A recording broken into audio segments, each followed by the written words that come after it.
નમસ્તે વિદ્યાર્થી મિત્રો, ગયા લેક્ચરમાં આપણે વર્તુળના ક્ષેત્રફળ અને પરિમિતિના બરાબર દાખલા જોયા. હવે આપણા માટે જે નવો ટોપિક આવે છે વર્તુળનું વૃત્તાંશ અને વૃત્તખંડનું ક્ષેત્રફળ.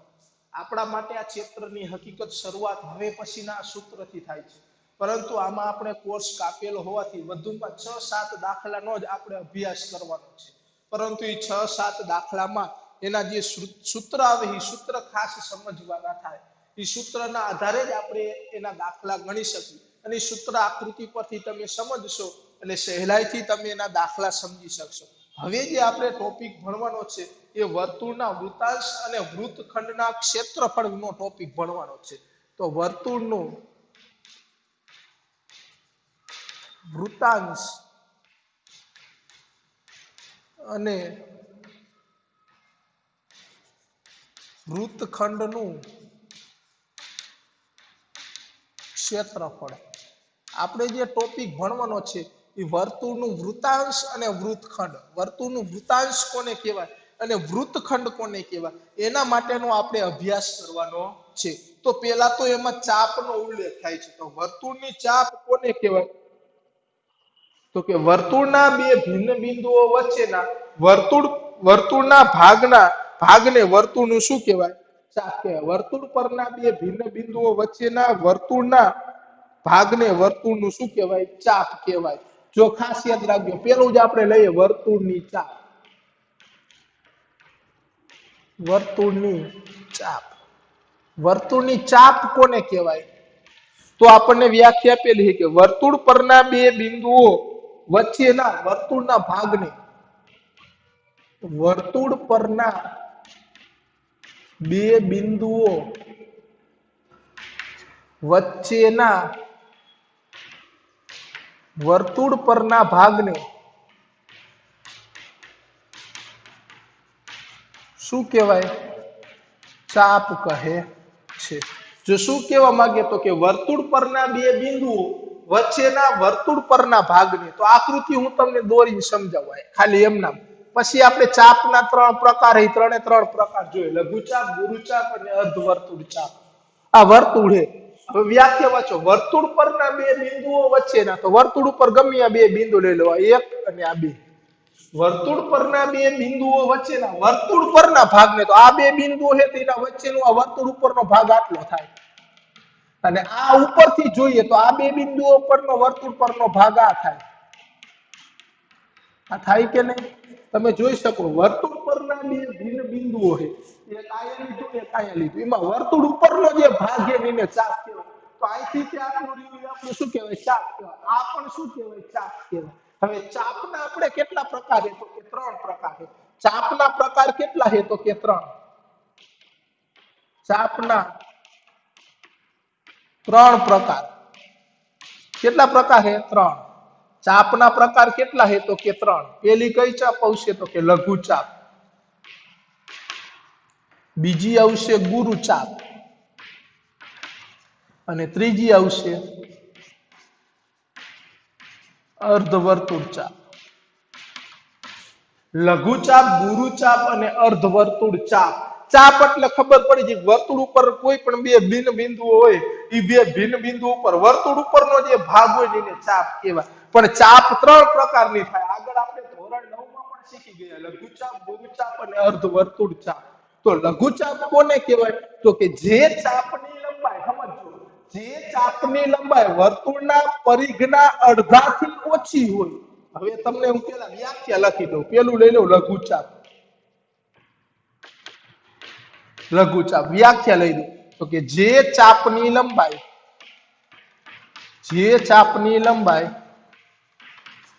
વર્તુળના પરિઘના અડધાથી ઓછી હોય તેવી ચાપને લઘુ ચાપ કહે છે. શું કહેવા માંગે છે? તો કે જે ચાપની લંબાઈ વર્તુળના પરિઘના અડધાથી ઓછી હોય. તો હું તમને અહીંયા આકૃતિ દોરી દઉં. આ વર્તુળના કેન્દ્રનું નામ આપું O. આ વર્તુળ ઉપરના બે બિંદુ લઈ લઉં એ અને આ લઈ લઉં બી. તો વર્તુળ ઉપર જે બિંદુ આવ્યા છે આ બિંદુઓની વાત કરીએ આપણે અહીંયાથી ત્યાંથી. તો આ એ બી રહીને લઘુચાપ બોલે. શું કરવા લઘુચાપ બોલે? તો વ્યાખ્યા વાંચો. જે ચાપની લંબાઈ વર્તુળના પરિઘના અડધાથી, તો વર્તુળનો પરિઘ એટલે આટલું થાય, એનું અડધું એટલે આટલું થાય, આ નીચેનું અથવા તો ઉપરનું. એના કરતા કેવું હોય તો કે ઓછું હોય તો એ ચાપને કઈ ચાપ કહેવાય? તો કે લઘુચાપ. તો આપણે એ બી લખી શકું અને ચાપને મારે દર્શાવીએ તો ઉપર અર્ધચંદ્રાકાર દર્શાવ. તો એ બી રહી કઈ ચાપ થાય? તો કે લઘુચાપ થાય. કઈ ચાપ થાય? લઘુચાપ. બરાબર. એને ત્રણ અક્ષરમાં નામ આપવું હોય તો આ એ સી બી કહી દઉં. હાલો, ત્રણ અક્ષરમાં નામ આપવું. નકર એ બી, આને એ બી કહેવાય, પણ આ નીચેનો એ બી છે તો એનું નામ આપી દઉં આ એ સી બી. તો એસીબી જે ચાપ રહ્યા એસીબી, એ ચાપને કઈ ચાપ કહેવાય? લઘુચાપ. કેમ? તો કે વર્તુળના પરિઘના અડધાથી એનું માપ કેવું છે? ઓછું છે, માટે એ ચાપને કઈ ચાપ તરીકે ઓળખવામાં આવે? લઘુચાપ. હવે એવી જ રીતે આપણે બીજું જોઈએ ગુરુચાપ. તો આનાથી ઉલટું થાય. શું થાય ગુરુચાપમાં? તો કે જે ચાપની લંબાઈ વર્તુળના પરિઘના અડધાથી ઓછી નહીં પણ કેવી હોય? વધારે હોય. તો આ લખી કે જે ચાપની લંબાઈ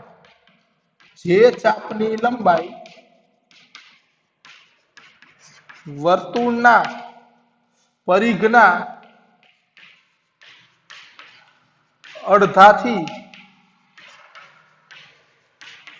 વધારે હોય તેવી ચાપને કઈ ચાપ કહેવાય? તો કે ગુરુચાપ કહે છે. તો આપણે હું અહીં આકૃતિ આને આજ દોરું છું.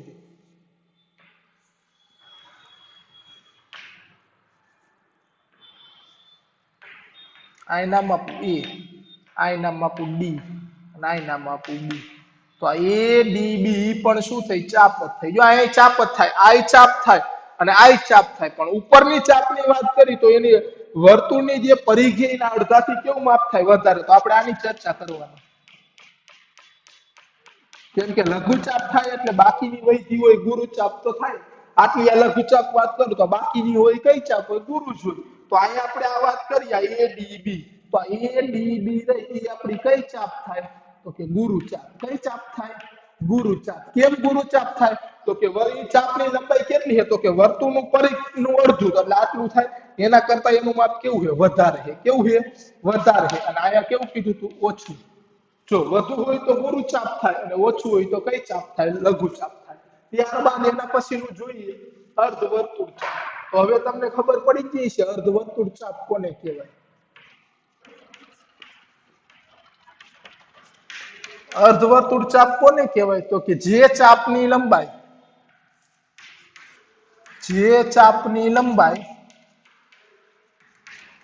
વર્તુળના પરિઘના અડધા જેટલી જ હોય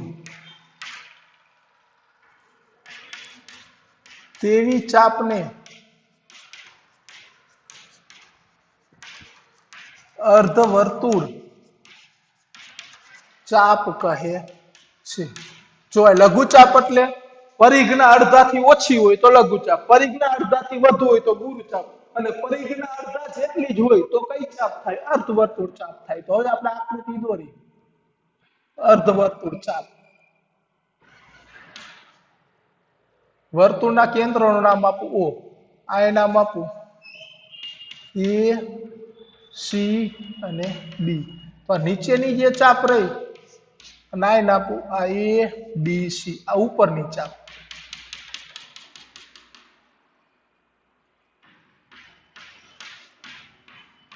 આ બે ચાપ કઈ ચાપ થાય? તો કે અર્ધવર્તુળ ચાપ થાય. કેમ? તો કે બેયનું માપ કેવું છે? તો કે વર્તુળના પરિઘના અડધા જેટલું જ છે. તો એનો મતલબ એવો કે મારે આવું લખવું એટલે લખી શકું એ ડી બી ચાપ બરાબર એ સી બી ચાપ. બે ચાપ કઈ થાય? તો કે અર્ધવર્તુળ ચાપ. ચાપ એટલે શું? આપણને ખબર પડી ગઈ કે વર્તુળ પરના બે બિંદુઓ વચ્ચેના વર્તુળ પરના ભાગને ચાપ કહેવાય. ચાપના ત્રણ પ્રકાર: લઘુચાપ, ગુરુચાપ અને અર્ધવર્તુળ ચાપ. લઘુચાપ કોને કહેવાય? તો કે જે ચાપની લંબાઈ વર્તુળના પરિઘના અડધાથી ઓછી હોય તો લઘુચાપ થાય. જે ચાપની લંબાઈ વર્તુળના પરિઘના અડધાથી વધુ હોય તો ગુરુચાપ થાય, અને વર્તુળના પરિઘના અડધા જેટલી જ હોય તો કઈ ચાપ થાય? અર્ધવર્તુળ ચાપ થાય. હવે આપણે જે શીખવાનું છે એ વૃતાંશ અને વૃત્તખંડ. હવેથી ખાસ યાદ રાખવાનું, વૃતાંશ. વૃતાંશ કોને કહેવાય? આપણને પૂછે છે ઘણી બધી વાર પરીક્ષામાં ને એમસીક્યુમાં, એટલે સમજજો ખાસ. વૃતાંશ કોને કહેવાય? તો કે વર્તુળનું ચાપ, વર્તુળનું ચાપ અને તેના અંત્ય બિંદુએ, અને તેના અંત્ય બિંદુએ દોરેલ ત્રિજ્યા વડે, દોરેલ ત્રિજ્યા વડે ઘેરાયેલા પ્રદેશને, ઘેરાયેલા પ્રદેશને શું કહે છે? વૃતાંશ કહે છે. સમજો ખાસ. શું કીધું? તો કે વર્તુળનું ચાપ અને એના અંત્ય બિંદુએ જો તમે ત્રિજ્યા દોરો, વર્તુળનું ચાપ લેવાનું. ચાપના પાસા 3 પ્રકાર, એમાંથી આપણે અર્ધવર્તુળ ચાપ નહીં જોઈએ, આપણે આ 2 ચાપ વિશે જ અભ્યાસ કરશું. તો કે વર્તુળનું ચાપ, એના અંત્ય બિંદુએ શું દોરવાની? ત્રિજ્યા. એના વડે જે ઘેરાયેલો પ્રદેશ મળે એને કયો પ્રદેશ કહેવાય? તો કે એને શું કહેવાય? તો કે વૃતાંશ કહે છે. તો હું આકૃતિ દ્વારા તમને સમજાવું, ખાસ ધ્યાન રાખજો વૃતાંશ કોને કહેવાય. આ વર્તુળ, એના કેન્દ્રનું નામ આપી દઉં હું O. હવે ચાપ કીધી તો એક ચાપ લઘુચાપ લઈ લો, આ A, B અને C. આ કઈ ચાપ થઈ? હવે આપણને ખબર પડી ગઈ કે પરિઘના અડધાથી ઓછું થયું એટલે લઘુચાપ થઈ. તો ઉપરની વૈધીનું નામ આપો, A D C. આ A D અને C, તો ઈ કઈ ચાપ થઈ? તો કે ગુરુચાપ. કેમ કે એના વર્તુળના પરિઘના અડધાથી એનું માપ કેવું છે? વધારે છે. હવે વાંચો, વૃતાંશ એટલે શું? તો કે વર્તુળનું ચાપ અને એના અંત્ય બિંદુએ શું દોરવાની? તો કે ત્રિજ્યા. તો હું આ લઘુચાપ માટે વાત કરું તો આ લઘુચાપ આ ABC મેં કીધી, એના અંત્ય બિંદુ ક્યાં થાય? તો કે A થાય, અને બીજું કયું થાય? C. એની આરે શું દોરવાની મારે? તો કે ત્રિજ્યા. તો કેન્દ્રથી દોરવું એની શું થાય? ત્રિજ્યા. અને એના વડે ઘેરાયેલો પ્રદેશ એટલે આ પ્રદેશ થાય, આ પ્રદેશ. તો આ પ્રદેશને કયો વૃતાંશ કહેવાય? વૃતાંશ તો કહેવાય, પણ ચાપ રહી લઘુચાપ છે માટે એને કયો વૃતાંશ કહેવાય? લઘુ વૃતાંશ કહેવાય. જ્યારે એના ઉપરનું જોઈએ તો આ ABC કઈ ચાપ થઈ? તો કે ગુરુચાપ. ઈ ચાપના અંત્ય બિંદુ ક્યાં થયા? તો કે A અને C થયા. એની આને શું દોરવાની? ત્રિજ્યા. તો એ દોરેલી જ છે ત્રિજ્યા. એના વડે જે આ ઘેરાયેલો ઉપરનો પ્રદેશ મળ્યો, આ બધો પ્રદેશ, આ બધા પ્રદેશને કયો વૃતાંશ કહેવાય? ગુરુ વૃતાંશ. વૃતાંશ તો કહેવાય, પણ કયો કહેવાય? ગુરુ. કેમ? તો કે ચાપ રહી કઈ ચાપ છે? ગુરુ ચાપ છે. તો વિદ્યાર્થી મિત્રો, હવે તમને ખબર પડી ગઈ આ કયો વૃતાંશ થાય? લઘુ વૃતાંશ. અને જ્યાં ઉપરનો થયો એ કયો વૃતાંશ થયો? તો કે ગુરુ વૃતાંશ. કયો વૃતાંશ થયો? ગુરુ વૃતાંશ. તો લઘુ વૃતાંશ અને ગુરુ વૃતાંશનો તફાવત ખબર પડી. વૃતાંશ એટલે આપણને ખબર પડી ગઈ ચાપ અને એના અંત્ય બિંદુએ ત્રિજ્યા દોરો, એના વડે જે ઘેરાયેલો પ્રદેશ મળે એને વૃતાંશ કહેવાય. પણ જો ચાપ લઘુચાપ હોય તો એ લઘુ વૃતાંશ બનાવે, અને એ જો ચાપ ગુરુચાપ હોય તો એ ગુરુ વૃતાંશ બનાવે. તો લઘુ વૃતાંશ અને ગુરુ વૃતાંશ આપણને ખબર પડી ગઈ. તો આ લઘુ વૃતાંશને મારે લખવું હોય તો કેવી રીતે લખાય? તો કે આટલો ભાગ ગયો લઘુ વૃતાંશ થાય, અહીંથી તે આટલો ભાગ. તો OABC લઘુ વૃતાંશને શું બોલાય? તો કે OABC. આ OABC આપણો શું કહેવાય? લઘુ વૃતાંશ કહેવાય. જ્યારે ગુરુ વૃતાંશની વાત કરીએ તો ગુરુ વૃતાંશ કયો થાય? તો કે OADC. તો ટૂંકમાં ગુરુ વૃતાંશ OADC આવું એને બોલાય. તો લઘુ વૃતાંશ અને ગુરુ વૃતાંશ ખબર પડી ગઈ. વૃતાંશ એટલે શું? MCQ માં પૂછે તો યાદ રાખજો. વૃતાંશ ક્યારે બને? તો કે ચાપ હોય અને એના અંત્ય બિંદુએ શું દોરેલી હોય? ત્રિજ્યા. એટલે કે ચાપ અને ત્રિજ્યા વડે જે ઘેરાયેલો પ્રદેશ મળે એને વૃતાંશ તરીકે ઓળખવામાં આવે છે. હવે આપણે એના વૃતાંશના બંને વૃતાંશ વિશેની ચર્ચા કરી. તો પેલું આપણું હતું લઘુ વૃતાંશ. તો લઘુ વૃતાંશનું સૂત્ર શું થશે અને એનું સૂત્ર શું થશે એ આપણે સમજવાનું થાય. તો પહેલા તો હું એની આકૃતિ દોરું લઘુ વૃતાંશ માટે. હું ગુરુ વૃતાંશ હવે નહીં દોરું, હવે ફક્ત કયો વૃતાંશ દોરીશ? લઘુ વૃતાંશ. આ વર્તુળનું કેન્દ્ર જેનું નામ આપવું, આ નામ આપવું A, B અને C. આપણી ABC શું થાય? લઘુચાપ. અને એના અંત્ય બિંદુઓ તો કે A અને C. એની હારે ત્રિજ્યા દોરું, એના હારે જે ઘેરાયેલો આ પ્રદેશ મળ્યો, આ પ્રદેશને કયો વૃતાંશ કહેવાય? તો કે લઘુ વૃતાંશ કહેવાય. કયો વૃતાંશ કહેવાય? લઘુ વૃતાંશ કહેવાય. તો લઘુવૃતાંશ આપણો ખબર પડી ગઈ કયો થયો તો કે લઘુવૃતાંશ કયો થાય તો કે ઓ એ બી સી. હવે આ લઘુવૃતાંશ ઓ એ બી સી છે એને મારે દર્શાવવો હોય તો એ બંને કોના કોનાથી આ ઓ એ બી સી બંને કોનાથી આ એકવાર બોર્ડમાં એમસીક્યુ પૂછાણો તો લઘુવૃતાંશ આટલો થયો એમાં કઈ કઈ વસ્તુ આવે તો કે એક આ ચાપ આવે એબીસી ચાપ આવે અને ઓસી અને ઓએ શું આવે ત્રિજ્યા. સમજો ખાસ આ ઓએબીસી લઘુવૃતાંશ જે બન્યો એ લઘુવૃતાંશમાં શું આવે તો કે એક ચાપ આવે અને આ બે શું આવે ત્રિજ્યા. તો આવી રીતે આકૃતિ આપી હતી અને નીચે એના ચાર જવાબ આપ્યા હતા આ કેનાથી બને તો કોના કોનાથી બને તો કે એક આ ચાપ બને એક એબીસી ચાપ પછી યોગ એટલે બેયનો ભેગા કરવાનો બીજું કોણ આવે તો કે ઓએ અને બીજી શું આવે ઓસી એટલે કે ઓએ ત્રિજ્યા યોગ ઓસી ત્રિજ્યા યોગગણ એટલે બંનેને શું કરવાના ભેગા યુ શબ્દ જેવો થાય યુ એટલે યોગગણ બરાબર. તો એબીસી ચાપ યોગ ઓએ યોગ ઓસી એટલે એ મારું શું બન્યું લઘુવૃતાંશ.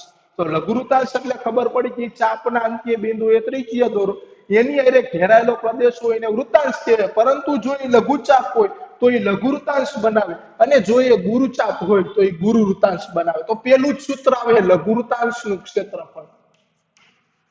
જો આ સૂત્ર પાકા કરવાના છે લઘુવૃતાંશનું ક્ષેત્રફળ તો લઘુવૃતાંશના ક્ષેત્રફળનું સૂત્ર છે પાય આર સ્ક્વેર થીટાના છેદમાં 360. શું સૂત્ર થાય પાય આર સ્ક્વેર થીટા છેદમાં 360. થીટા એટલે 0 અને વચ્ચે આમાં ડી લીટી એટલે એને શું બોલાય થીટા. શું બોલાય થીટા. તો વર્તુળનું લઘુવૃતાંશના ક્ષેત્રફળનું સૂત્ર પાય આર સ્ક્વેર થીટા છેદમાં 360. બીજું એનું સૂત્ર આવે લઘુચાપની લંબાઈ. લઘુચાપની લંબાઈ તો આમાં લઘુચાપ કઈ થાય તો કે આ એબીસી ચાપ રહી કઈ ચાપે તો કે લઘુચાપ. તો લઘુચાપની લંબાઈ જેને સંકેતમાં એલ વડે દર્શાવાય શેના વડે દર્શાવાય એલ વડે. તો લઘુચાપની લંબાઈનું સૂત્ર થશે પાય આર થીટા છેદમાં 180. પાય આર થીટા છેદમાં 180. લઘુવૃતાંશના ક્ષેત્રફળનું સૂત્ર પાય આર સ્ક્વેર થીટાના છેદમાં 360. લઘુચાપની લંબાઈનું સૂત્ર પાય આર થીટાના છેદમાં 180.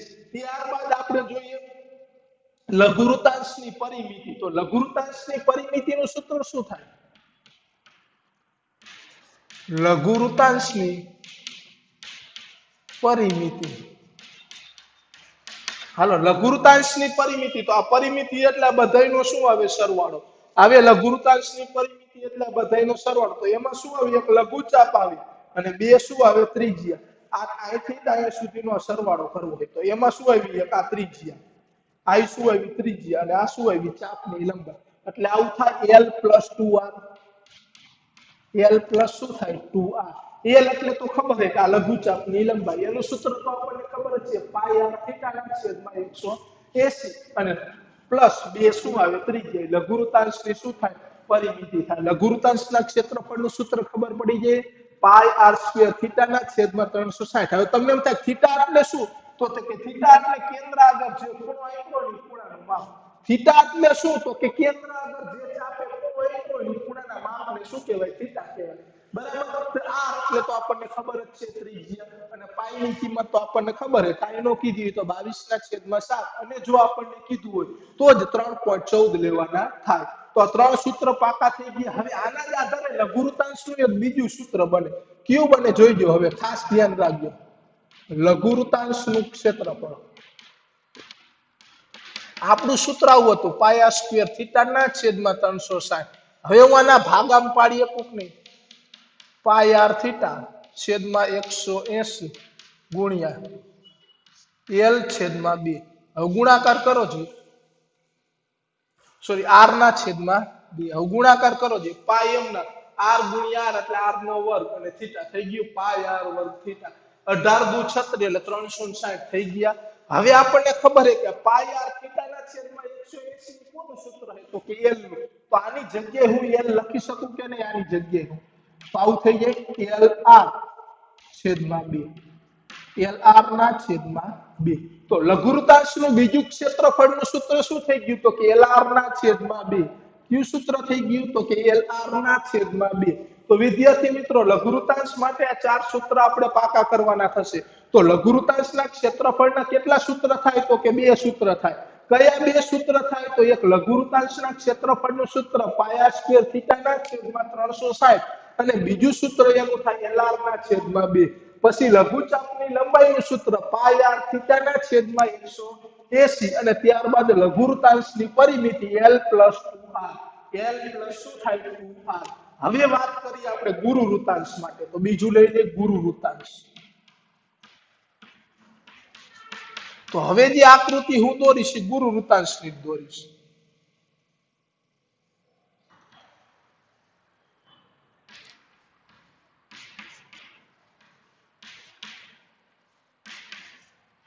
આ વર્તુળનું કેન્દ્ર O. હવે આ ADB ચાપ કઈ ચાપ છે? ગુરુ ચાપ. અને ચાપના અંત્ય બિંદુ એટલે NB છે. એની હારે ત્રિજ્યા દોરો એટલે એના વડે જે ઘેરાયેલો આ પ્રદેશ મળ્યો, આ પ્રદેશને કયો વૃત્તાંશ કહેવાય? તો કે ગુરુ વૃત્તાંશ. કેમ? તો કે ચાપ કઈ ચાપ છે? ગુરુ ચાપ છે. તો વળી પાછું આપણે ગુરુ વૃત્તાંશનું સૂત્ર લખી. ગુરુ વૃત્તાંશ બરાબર શું થશે? ગુરુ વૃત્તાંશ OADB. અહીંથી તે આટલો આમ થાય. તો કે ગુરુ વૃત્તાંશ OADB કેવી રીતે બનશે આ? તો એક આ ADB ચાપ, એક ADB ચાપ યોગ 2 ત્રિજ્યા કઈ? તો કે OA યોગ OB. આ OA અને OB અને આ ચાપ આ બધાયનો સરવાળો કરું એટલે મારું ગુરુ વૃત્તાંશ OADB બને. તો હવે આપણે આવશે ગુરુ વૃત્તાંશના ક્ષેત્રફળનું સૂત્ર. ગુરુ વૃત્તાંશનું ક્ષેત્રફળ. તો ગુરુ વૃત્તાંશનું ક્ષેત્રફળ કેવી રીતે મળશે? તો વિદ્યાર્થી મિત્રો ખાસ સમજજો. આ નીચેનું લઘુ વૃત્તાંશ થાય, ઉપરનું ગુરુ વૃત્તાંશ થાય. તો આખા વર્તુળમાંથી હું આ લઘુ વૃત્તાંશનું ક્ષેત્રફળ બાદ કરી નાખું તો ઉપરનું જે વધે એ કયું વધે? તો કે ગુરુ વૃત્તાંશ જ વધે. સમજણ પડી હું શું કહેવા માંગુ? ગુરુ વૃત્તાંશનું જોતું હોય તો ગુરુ શબ્દ આવે ને એટલે એટલું મગજમાં યાદ રાખવું કે આખામાંથી કાઢવું. આખામાંથી શું કરવું? બાદ કરવું. ગુરુ શબ્દ આવે એટલે એટલું મગજમાં યાદ રાખવું આખામાંથી શું કરવાનું થાય? બાદ કરવાનું થાય. તો ગુરુ વૃત્તાંશનું ક્ષેત્રફળ જોતો હોય તો આખા વર્તુળ છે એમાંથી આ નીચેનું બાદ કરી નાખું. તો નીચેનું એટલે શું છે? આ તો કે લઘુ વૃત્તાંશ. તો એનો મતલબ એવું કે વર્તુળના ક્ષેત્રફળમાંથી લઘુ વૃત્તાંશનું ક્ષેત્રફળ હું બાદ કરું, આટલું હું કાઢી નાખું અને ઉપર જે વધે મારું શું મળે? ગુરુ વૃત્તાંશ. તો ગુરુ વૃત્તાંશનું ક્ષેત્રફળ જોતું હોય તો કેવી રીતે મળે? તો કે વર્તુળનું ક્ષેત્રફળ માઈનસ કોનું આવશે? લઘુ વૃત્તાંશનું ક્ષેત્રફળ. આ યાદ રાખવાનું. વર્તુળના ક્ષેત્રફળમાંથી લઘુ વૃત્તાંશનું ક્ષેત્રફળ મારે શું કરવું પડે? બાદ કરવું પડે. આખા વર્તુળમાંથી આ લઘુ વૃત્તાંશનું ક્ષેત્રફળ બાદ કરી નાખો એટલે ઉપરનું જે વધે એ શેનું વધે? તો કે ગુરુ વૃત્તાંશનું ક્ષેત્રફળ. તો વર્તુળના ક્ષેત્રફળનું સૂત્ર તો આપણને ખબર છે પાય r સ્ક્વેર એ માઈનસ ના માઈનસ અને લઘુ વૃત્તાંશનું આપણને ખબર છે પાય r સ્ક્વેર થીટાના છેદમાં 360. તો આ આપણું સૂત્ર બની ગયું. તો ગુરુ વૃત્તાંશનું ક્યારે આવડે? તો કે લઘુ વૃત્તાંશનું સૂત્ર આવડતું હોય તો. અને આપણને ખબર પડી જવી જોઈએ કે ગુરુ શબ્દ આવે એટલે આખામાંથી આપણે શું કરવાના થાય? બાદ કરવાના થાય. આટલું આપણે આપણા મગજમાં ખાસ યાદ રાખવાનું છે. તો ગુરુ વૃત્તાંશનું ક્ષેત્રફળ જોતું હોય તો આખા વર્તુળના ક્ષેત્રફળમાંથી લઘુ વૃત્તાંશનું ક્ષેત્રફળ શું કરવું પડે? બાદ. ત્યારબાદ જોઈએ આપણે ગુરુ ચાપની લંબાઈ.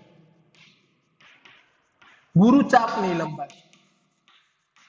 હવે અહીંયા આપણે લઘુ ચાપની લંબાઈને L કહેતા, ગુરુ ચાપની લંબાઈને સંકેતમાં કાંઈ કહેતા નથી. તો આ ગુરુ ચાપની લંબાઈ અહીંથી જ આટલી જોઈએ. તો કેવી રીતે મળે? તો ગુરુ શબ્દ આવે એટલે મેં તમને કીધું આખામાંથી કાઢવા. તો આખું આ એટલે શું થાય? તો કે પરિઘ. આખું એટલે આ શું થાય? તો કે પરિઘ. પરિઘમાંથી હું આટલું કાઢી નાખું તો આટલું એટલે આ શું થાય? તો કે લઘુ ચાપ. અરે અહીંથી આટલું માપ કેનું માપ થાય? લઘુ ચાપ. આખું વર્તુળ છે એમાંથી હું આટલું કાઢી નાખું એટલે આ વધે શું વધે? તો કે ગુરુ ચાપ વધે. તો આખું એટલે વર્તુળનો પરિઘ.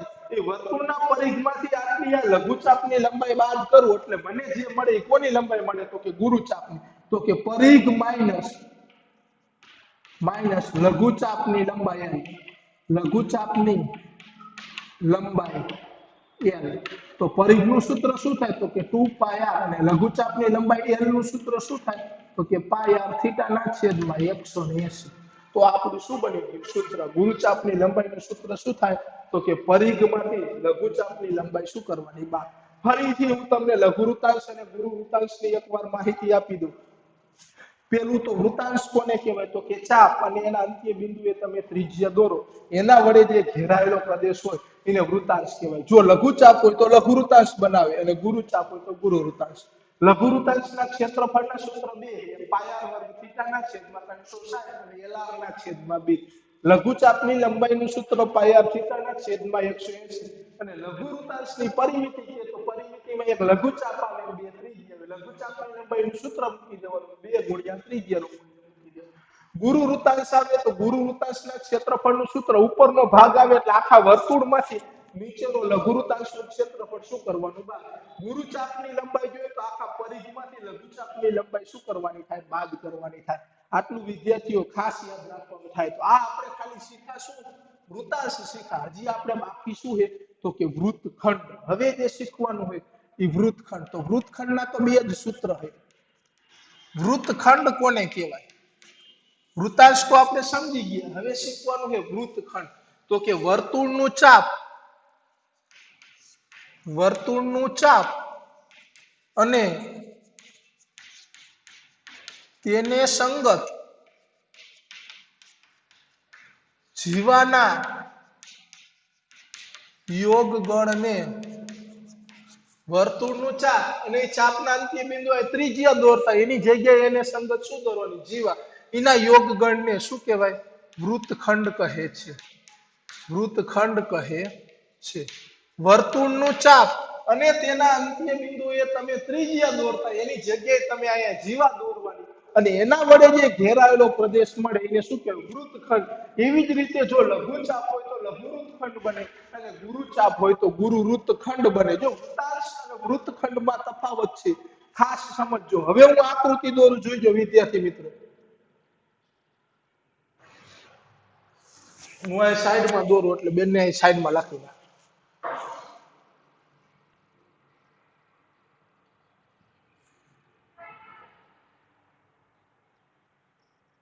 આ વર્તુળનું કેન્દ્ર આ ઓ. હવે મારે શું દોરવાનું ચાપ તો એક ચાપ અહીં દોરું નાની એ બી અને સી. તો ઉપરની કઈ ચાપ થાય તો કે ગુરુ ચાપ એનું નામ આપું એ ડી સી. આ એબીસી ચાપ લઘુ ચાપ થાય ને એડીસી શું થાય ગુરુ ચાપ. હવે શું કીધું આપણે પેલા તો વૃતાંશ દોર નાખ્યા. આ ઉપર નીચેનો કયો થયો લઘુ વૃતાંશ અને ઉપરનો કયો થયો ગુરુ વૃતાંશ. હવે વૃત્તખંડ શું કીધું તો કે વર્તુળનું ચાપ અને તેને સંગત જીવાના યોગ ગણ્યા. એટલે કે વર્તુળનું ચાપ અને ચાપના અંત્ય બિંદુએ શું દોરવાની જીવા. આપણે આ ચાપના અંત્ય બિંદુએ ત્રિજ્યા દોરો તો વૃતાંશ બનતું. આ ચાપના અંત્ય બિંદુએ શું દોરવાની જીવા. તો આમ જીવા દોરો એટલે આ શું થઈ જાય આ જીવા દોરી એના વડે જે આ ઘેરાયેલો આ નીચેનો પ્રદેશ પડ્યો આ પ્રદેશને કેવું વૃત્તખંડ કહેવાય લઘુ વૃત્તખંડ કહેવાય. અને હવે વાત કરીએ ઉપરની તો ઉપરની ચાપ રહી ગુરુ ચાપ અને ઈ ચાપના અંત્ય બિંદુ એનસી એના હેરે જે જીવા મેં છોડી ઈ જે જીવાથી જે ભાગ બન્યો આ ઉપરનો બધો ભાગ આ ભાગ કયો ભાગ થયો ગુરુ વૃત્તખંડ. કયો ભાગ થયો ગુરુ વૃત્તખંડ. તો યાદ રાખજો વિદ્યાર્થી મિત્રો ચાપના અંત્ય બિંદુએ ત્રિજ્યા દોરો તો વૃતાંશ બને અને ચાપના અંત્ય બિંદુએ જીવા દોરો તો વૃત્તખંડ બને. શું બને વૃત્તખંડ. તો આ નીચેનો જે બન્યો એ નીચેનો કયો વૃત્તખંડ બન્યો તો કે લઘુ વૃત્તખંડ. લઘુ વૃત્તખંડ બન્યો. તો એ લઘુ વૃત્તખંડ કેવી રીતે બને આની જેમ આપણે સંકેતમાં કહેતા હોય તો કે એક ચાપ અને એક શું આવે જીવા. એટલે કે એક શું આવશે એબીસી ચાપ અને યોગ જીવા કઈ આવશે તો કે એસી. થઈ જાય આ એબીસી ચાપ યોગ આ એસી જીવા એટલે એના વડે જે બન્યું એ શું બન્યું લઘુ વૃત્તખંડ. અને ઉપરનું જે આ વાત કરી આ બધું એ કયું વૃત્તખંડ બન્યું તો કે ગુરુ વૃત્તખંડ. તો એ ગુરુ વૃત્તખંડ કેવી રીતે બને તો કે એબીસી ચાપ અને વળી પાછી જીવા. આ એડીસી ચાપ યોગ એસી શું આવશે જીવા. યોગ એસી શું આવશે જીવા. તો હવે તમને વિદ્યાર્થીઓ વૃતાંશ અને વૃત્તખંડનો તફાવત ખબર પડી ગઈ. શું ખબર પડી તો કે અંત્ય બિંદુએ ત્રિજ્યા દોરો તો વૃતાંશ બને અને અંત્ય બિંદુએ જીવા દોરો તો વૃત્તખંડ બને. જો લઘુ ચાપ હોય તો લઘુ વૃત્તખંડ બનાવે અને જો ગુરુ ચાપ હોય તો ગુરુ વૃત્તખંડ ખંડ બનાવે. હવે બંનેનું એક એક જ સૂત્ર છે. એ એક એક સૂત્રનો જ આપણે શું કરવાનો છે અભ્યાસ કરવાનો થશે લઘુ વૃત્તખંડનો અને ગુરુ વૃત્તખંડનો. તો હવે આપણે પેલી વાત કરી લઘુ વૃત્તખંડ. લઘુ વૃત્તખંડ તો હું લઘુવૃત્તખંડની આકૃતિ અહીંયા દોરું.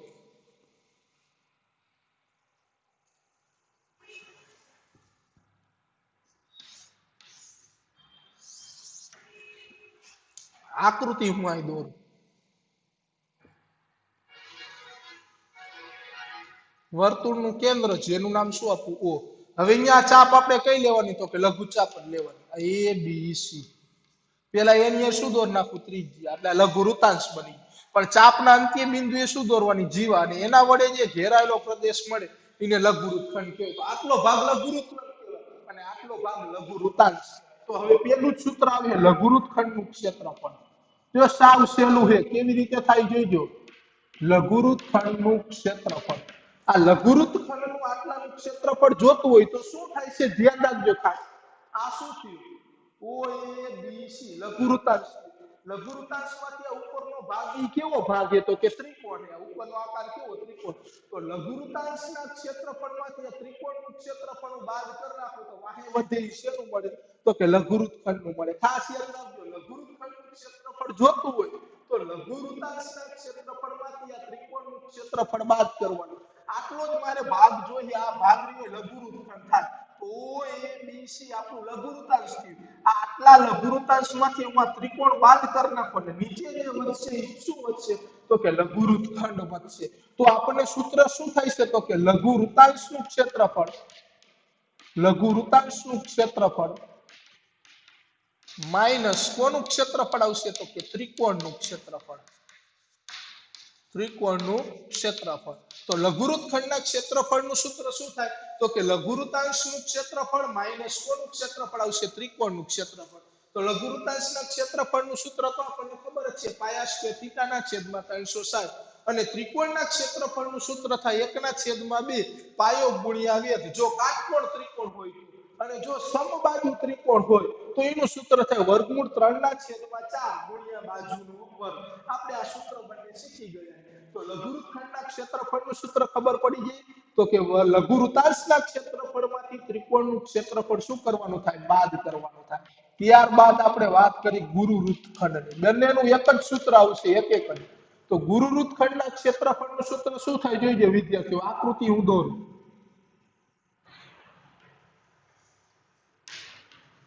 આ નામ આપું A B અને C. આ શું થયું?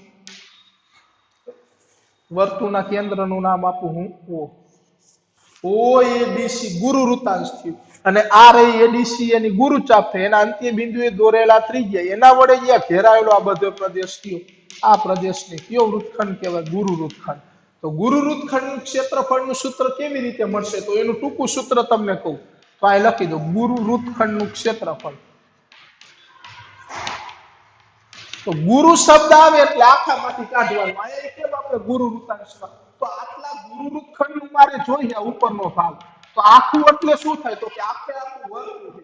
વર્તુળમાંથી નીચેનું આટલું કાઢી નાખો. નીચેનું એટલે શું થાય? તો કે લઘુવૃત્તખંડ. નીચેનું એટલે શું થાય? તો કે લઘુવૃત્તખંડ. તો એનો મતલબ એવો કે વર્તુળના ક્ષેત્રફળમાંથી લઘુવૃત્તખંડનું ક્ષેત્રફળ હું બાદ કરું તો મને ગુરુવૃત્તખંડનું ક્ષેત્રફળ મળે. તો મારું સૂત્ર શું બની જશે? તો કે વર્તુળનું ક્ષેત્રફળ માઇનસ લઘુવૃત્તખંડનું ક્ષેત્રફળ. લઘુવૃત્તખંડનું ક્ષેત્રફળ. તો એનું સૂત્ર બનશે વર્તુળનું ક્ષેત્રફળ માઇનસ લઘુવૃત્તખંડનું ક્ષેત્રફળ. તો વિદ્યાર્થી મિત્રો, આયા વૃત્તાંશના બે વૃત્તખંડના બે જ સૂત્ર થાય, લઘુવૃત્તખંડનું અને ગુરુવૃત્તખંડ. જ્યારે આના કેટલા સૂત્ર બને? તો કે 4 સૂત્ર બને. 4 અને 2 આના 6 સૂત્રનો આપણે ઉપયોગ કરવાનો થાય. હવે તમને થાય સાહેબ આમાં શું આવું બધી આકૃતિ દોરાય? પણ આકૃતિ દોરો તો જ તમને ખબર પડે કે આને ગુરુવૃત્તખંડ કહેવાય, આને લઘુવૃત્તખંડ કહેવાય, આને ગુરુવૃત્તાંશ કહેવાય, આને લઘુવૃત્તાંશ કહેવાય. તો ફરીથી એકવાર વૃત્તખંડ જોઈ તો કે ચાપ અને તેને સંગત જીવાનો યોગ. આ ચાપ અને એને સંગત ત્રિજ્યા આવતી, એની જગ્યાએ શું આવે? જીવા શબ્દ આવે તો વૃત્તખંડ આવે. તો લઘુવૃત્તખંડ કેવો થાય? એનું સૂત્ર શું થાય? તો કે લઘુવૃત્તાંશના ક્ષેત્રફળમાંથી આ ત્રિકોણનું ક્ષેત્રફળ કરવાનું બાદ. અને ગુરુવૃત્તખંડ જોતો હોય તો આખા વર્તુળમાંથી લઘુવૃત્તખંડ બાદ. તો એનો મતલબ એવો કે ગુરુ જ્યારે શબ્દ આવે ત્યારે આખામાંથી બાદ કરવાનો. ગુરુવૃત્તાંશ હોય તો ભલે ગુરુવૃત્તખંડ હોય તો ભલે. પણ ગુરુનું તમારે શોધવું હોય તો પહેલા તમારે લઘુનું તો શું કરવું પડે? શોધવું જ પડે. બંનેમાં જોઈ લેજો. ગુરુ વૃત્તખંડનું ક્ષેત્રફળ જોઈએ તો વર્તુળમાંથી લઘુ વૃત્તખંડનું બાદ કર્યું. ગુરુ વૃતાંશનું ક્ષેત્રફળ જોઈએ તો વર્તુળમાંથી લઘુ વૃતાંશનું બાદ કર્યું. એનો મતલબ એવો કે ગુરુનું જોતું હોય તો આખામાંથી શું કરવાનું થાય? બાદ કરવાનું થાય. અને આખામાંથી બાદ કરવું હોય તો પહેલા લઘુનું તો તમારે શું કરવું પડે? શોધવું પડે. તો વિદ્યાર્થી મિત્રો, આટલા સૂત્ર આપણે પાકા કરવાના છે. કોને સંકેતમાં શું કહેવાય અને આકૃતિ પરથી ઓળખતા પણ આવડવું પડે. પણ આ વખતે આકૃતિ વાળા દાખલા આપણા કોર્સમાં લીધેલા નથી, એટલે તમે સરળતાથી ગણી શકશો. નહીંતર આપણે આકૃતિ વાળા ઘણા બધા દાખલા આપણા પ્રકરણમાં છે કે જેમાં તમારે તમારી જાતે ઓળખવાનું થાય કે લઘુ વૃત્તાંશ થાય કે ગુરુ વૃત્તાંશ થાય, લઘુ વૃત્તખંડ થાય કે ગુરુ વૃત્તખંડ. તો વિદ્યાર્થી મિત્રો, આટલી વસ્તુ આપણે ખાસ યાદ રાખવાની. આ 4 સૂત્ર અને આ 2 સૂત્ર. આમાં બીજું પણ ગુરુ વૃત્તખંડનું ક્ષેત્રફળનું સૂત્ર થાય. કેવી રીતે થાય ખબર છે? જોઈ લો ખાલી ગુરુ વૃત્તખંડ માટે. આ શું થાય? OADC. તો કે ગુરુ વૃત્તાંશ. આ ગુરુ વૃત્તાંશમાં હું ત્રિકોણનું ક્ષેત્રફળ ઉમેરી દઉં તોય થઈ જાય કે નહીં ગુરુ વૃત્તખંડનું. જો OADC આપણો શું થયું? અહીંથી ત્યાંટલો તો કે ગુરુ વૃત્તાંશ. એમાં આ ત્રિકોણ ઉમેરી દઉં તો પણ આપણું સૂત્ર બને. પણ એટલું બધું લાંબુ કરવા જવાની જરૂર નથી. આપણે આખા વર્તુળમાંથી લઘુ વૃત્તખંડનું ક્ષેત્રફળ શું કરવાનું થાય? બાદ કરવાનું થાય. તો વિદ્યાર્થી મિત્રો, આજે આપણે અહીંયા સુધી રાખીએ. આ સૂત્રને ખાસ આપણે યાદ રાખવાના અને સમજવાના થશે.